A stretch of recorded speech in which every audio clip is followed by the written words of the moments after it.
नीट paper फुटी प्रकरणी देशभरात ज्या ते संतापाची लाट पाहायला मिळते, छत्रपती संभाजीनगरमध्ये सुद्धा क्रांती चौकात आपण या ठिकाणी काँग्रेसच्या वतीने सुरू असलेलं आंदोलन पाहतो. त्या आंदोलनात जे आहे काँग्रेसचे खासदार खाडे सुद्धा या ठिकाणी उपस्थित चित्र आपल्याला पाहायला मिळते. या ठिकाणी विद्यार्थी सुद्धा याच्यासाठी सहभागी झाले आणि पेपर फुटल्यामुळे जे आहे ते विद्यार्थी अन्याय झाला अशी भावना ठिकाणी व्यक्त होताना आपल्याला पाहायला मिळते. आपण काही या ठिकाणी संवाद साधतो. काय आंदोलन करताय, काय मागणी? नमस्ते। पहले तो मैं ये कहना चाहूंगी एनटीए को कि हर साल ऐसे पेपर लीक होते रहेंगे तो हमारी अंदर से आस उठ जाएगी मेहनत करने की। जो 2-2 साल 3-3 साल से मेहनत करते उनका एनटीए वालों को जरा भी ख्याल नहीं। अगर उन्हें ख्याल होता तो वो लीक नहीं करते पेपर। अगले साल ऐसा ना हो ऐसी अपील है मेरी। प्लीज उनको बोलिए कि ऐसे लीक ना करते रहे। 2-2 साल से हम एक ही विषय के ऊपर गोल मतलब अपना एक फोकस बना के रखते हैं एक गोल के ऊपर, पर वो हमारे फोकस को हमेशा डिस्ट्रैक्ट करने के मूड में ही रहते हैं। मतलब उनका पता नहीं क्या है कि वो हमें आगे बढ़ने ही नहीं देना चाहते। या तो एनटीए को अपने इधर से हटाओ और जैसे पहले सीईटी एम्स की एग्जाम होती थी वैसे कंडक्ट कराओ ताकि हमारी जो फ्यूचर जनरेशन है वो अच्छी बन सके। कृष्ण कुमार यादव। काय नाव आहे? ज्या पद्धतीने पेपर फुटला यामुळे विद्यार्थ्यांना कसा त्रास होतो, मानसिक त्रास होतो? सर सगळेजण आता रिलॅक्स स्टेट मध्ये वगैरे पण आणि नीटचा एक्झाम झाली, किती जणांचे खूप चांगले मार्क्स येत आहे आणि ह्या सगळ्यावर असं होणं योग्य नाहीये सर। तर मग ह्या गोष्टींचा त्रास मिडल क्लास लोकांना खूप जास्त होतोय। ज्या मुलांनी खरीच मेहनत केली त्यांच्या टॅलेंटला त्यांच्या सगळ्या गोष्टींवर पाणी करणे। ऍक्च्युली इंडियामध्ये इतके कमी डॉक्टर्स आहेत, तिथे चांगले डॉक्टर बनावे आणि अजून डॉक्टर असावे ही अपेक्षा आहे। त्याच्यामुळे आम्ही हे सगळं स्वप्न बघितलंय, त्या स्वप्नांचं असं नाहीसा होतोय म्हणजे चुकीचंच आहे। वैष्णवी ढगे। आपण बघतोय पेपर फुटला, अभ्यास केला होता, काय मनात भावना झाल्या? खूप वाईट होतंय जे काही चाललंय ते। आमच्या मेहनतीवर पूर्ण पाणी फिरलेलं आहे, सगळं चुकतंय। आमचं फक्त इतकंच म्हणणं आहे की आम्ही पुढच्या वर्षी हे देणार आहे, पुढच्याच वर्षी नाही, इथून पुढे हे कधीच नाही व्हायला पाहिजे। याच्यासाठी काहीतरी ठाम निर्णय घेतलाच पाहिजे। आपल्यासोबत काँग्रेसचे खासदार कल्याण काळे आहेत. तर काय सांगाल? खरं तर हा नीटचा पेपर फुटला, मात्र ही काही पहिलीच घटना नाहीये देशातली, राज्यातली, वारंवार अशी प्रकार घडतात. मी मगाशीच बोललो की देशामध्ये अनेकदा या पद्धतीचं प्रकरण समोर यायला लागलेलं आहे।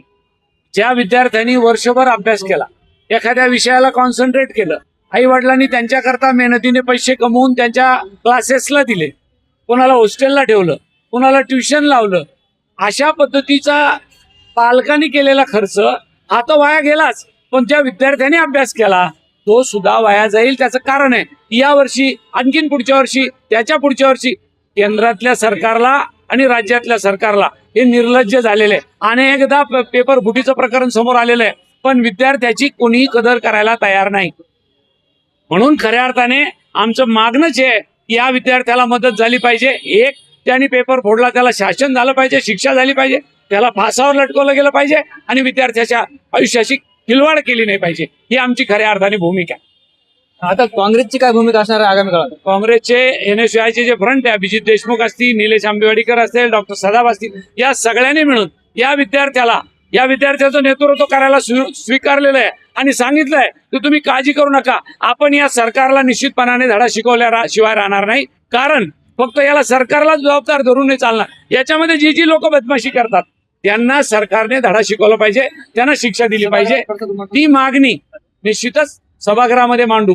सभागृहामध्ये मी खासदार या नात्याने आपल्याला सांगू इच्छितो, आता तर मंत्री महोदयाला पत्र व्यवहार करूच, पण याच्याशिवाय सभागृहामध्ये ही मागणी धसाच लावू आणि सांगू की याच्यानंतर पेपर फुटणार नाही, याची काळजी घेतली पाहिजे। आणि ज्यांनी कोणी पेपर फोडला त्याला शिक्षा झाली का हा प्रश्न आमच्या समोर आहे आणि ती शिक्षा देण्यासाठी सभागृहामध्ये आणि त्यांना सरकारला भाग पाडू।